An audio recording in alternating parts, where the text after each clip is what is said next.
अस्सलाम वालेकुम दोस्तों, इस वक्त मौजूद हैं हम लोग पंजाब असम्बली में और यहाँ पर आज एक हिस्ट्री लिखी जाने जा रही है।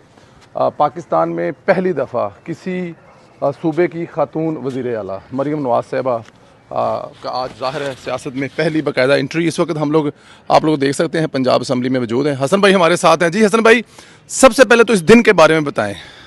इस दिन जिसमें मरीम नवाज़ साहिबा को आप ये देखें कि उन्होंने अपने बाप के सामने जेल में गिरफ्तारी दी और आज अपने बाप के सामने ओथ सेरेमनी आएंगी।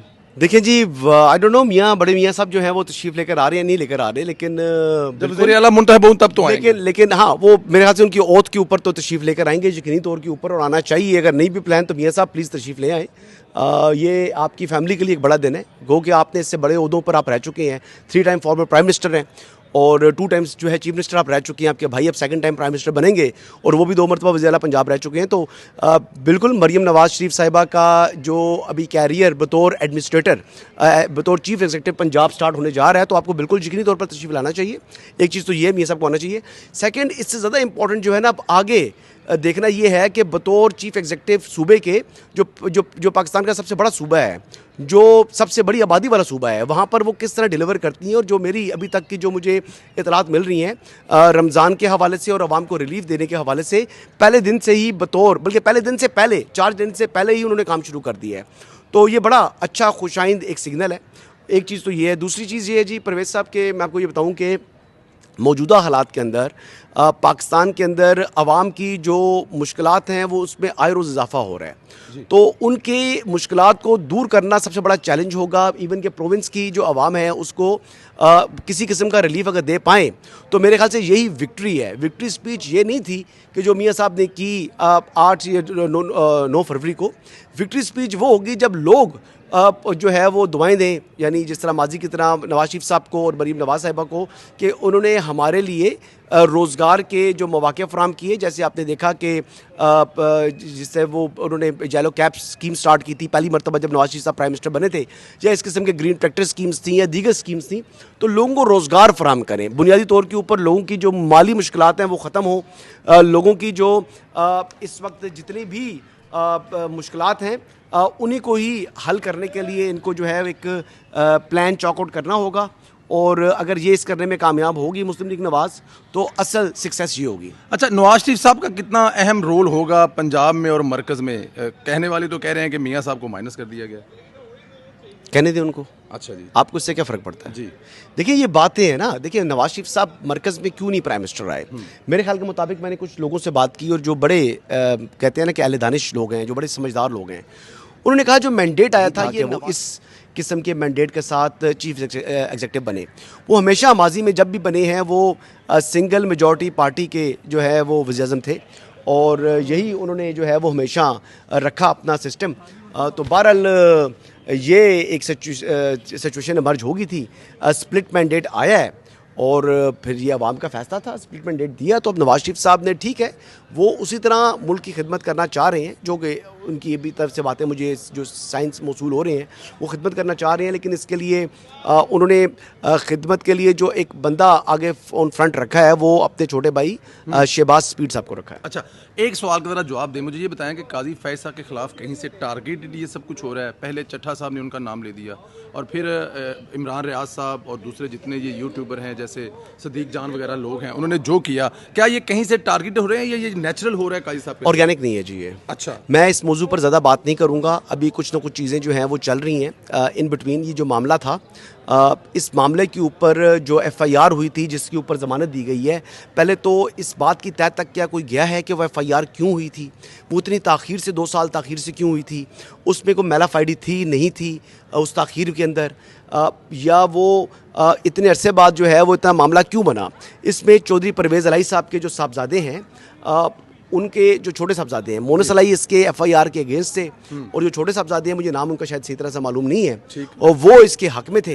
तो बिल आखिर ये करवा दी गई और वो FIR के बाद उस बंदे के ऊपर जो इल्ज़ाम आयद हुआ है वो उसमें क्या कोई बरामदगी हुई, क्या कोई ऐसा लिटरेचर या कोई ऐसी बुक रिकवर की पुलिस ने? क्वेश्चंस ये हैं बुनियादी। उनको शायद किसी ने देखा नहीं है, आप उनको इशारा करें, जो मर्जी करें, उन्हें गुजरना यहीं से था। जी पाकिस्तानी है, बिल्कुल ठीक है। तो मुझे ये बताएं ज़रा, ये जो इमरान रियाज साहब करेक्टर हैं, मतलब इतना कुछ होने के बावजूद उन्होंने जिस लेवल पर जाकर किया है, क्या वो भी ऑर्गेनिक है? मैंने एक दफ़ा इमरान रियाज साहब को अरशद शरीफ की जब शहादत हुई थी तो हम वहाँ पर बैठे होते थे जी। तो वहाँ पर मेरी बातचीत हुई तो मैंने इमरान को थोड़ा सा समझाया था, लेकिन इमरान ने हमेशा मुझे हसन भाई कहा और मैंने भी इमरान भाई कहा, ऐसी बात है। इमरान रियाज साहब की सहाफ़त या तर्ज़ सहाफ़त या उनकी नज़रियात से मुझे बहुत इख्तलाफ है। अभी भी मैं यही बात करूँगा कि इमरान रियाज ने अगर कोई जुर्म किया है तो he must be produce before court of the law. Court of law के सामने उनको प्रोड्यूस जो है उनको वो कर दिया जाए, पीछे से गुजर जाएंगे तो तो मेहरबानी होगी, ये अगर वरना हो कोई जाए तो प्रॉब्लम ये बहुत अच्छा होगा। अगर ना करें तो ये चीज़ मुनासिब नहीं होगी, लेकिन बहरहाल अब देखते हैं कि उनको किसी कोर्ट ऑफ लॉ के सामने प्रोड्यूस किया जाता है या नहीं किया जाता, ये देखते हैं। बिल्कुल। अस्सलाम वालेकुम दोस्तों, आज पंजाब को पंजाब की मंजिल मिल गई। मरीम नवाज़ साहिबा ने आज पहला हलफ उठाया किसी भी अवामी खिदमत के ओहदे पर, जिस पर उन्हें अवाम ने सिलेक्ट किया, अवाम ने वोट दिए और वो इलेक्ट हुई। मरीम नवाज़ साहिबा की जदोजहद के बारे में कौन नहीं जानता। मरीम नवाज़ साहिबा ने जिन तकलीफ़ में वक्त गुजारा, अपने बाप का सहारा बनी, जिस मरीम नवाज़ को कमज़ोरी बनाने की कोशिश की गई थी, जिस मरीम नवाज़ के बारे में ये कहा जा रहा था कि ये जेलें कहाँ बर्दाश्त करेगी, मरीम नवाज़ ने हर वो तकलीफ़ बर्दाश्त की अपने इस मुल्क के लिए, अपने मुल्क अपने इस वतन की मिट्टी के लिए। और आज अवाम ने देखें, जब आप मुश्किल से मुश्किल वक्त में भी अपनी रियासत के ख़िलाफ़ नहीं खड़े होते, मुश्किल से मुश्किल टाइम में भी आपके जहन में एक ही चीज़ होती है कि हमने इस मुल्क की खिदमत करनी है, तो फिर इस मुल्क की अवाम आपको इसके लिए ज़रूर इलेक्ट करती है। यही दूसरी तरफ देखा जाए तो 9 मई वाले जिन्होंने इस मुल्क को एक बहुत बड़े अज़ाब में डाला, वो भी आपके सामने हैं। इमरान खान साहब हमेशा के लिए मेरे ख़्याल में एक तारीख़ का हिस्सा बन गए हैं और मरीम नवाज़ साहिबा ने आज असम्बली की मेंबर का हलफ उठाया है। कल वो वज़ीर-ए-आज़म का हलफ उठाएंगी और अगले 5 साल के लिए इस सूबे की वज़ीर आला बनेंगी। आप ख़ुद इस चीज़ का फ़र्क देख सकते हैं कि इमरान खान साहब ने इस सूबे को उस्मान बुज़दार दिया था। जिस असम्बली की बिल्डिंग के बाहर खड़े होकर हम लोग ये बात कर रहे हैं, इसमें इमरान खान साहब ने पाकिस्तान के सबसे बड़े सूबे और सबसे ज़्यादा आबादी वाले सूबे के हिस्से में क्या दिया था, उस्मान बुज़दार।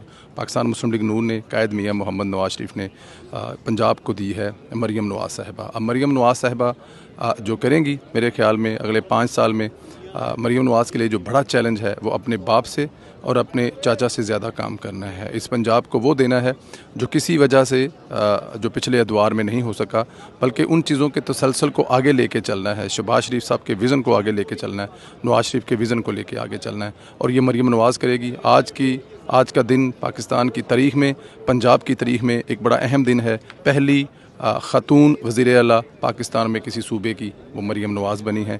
हमारी दुआएं हैं कि मरीम नवाज़ को अल्लाह ताला की तात इस्तकामत दे और वो इस सूबे की इतनी खिदमत करे कि ये सूबा पिछले 5 साल के लगे ज़ख्म सारे भूल जाए। इंशाअल्लाह कल फिर आपको अपडेट करेंगे। बहुत शुक्रिया, खुदा हाफिज़।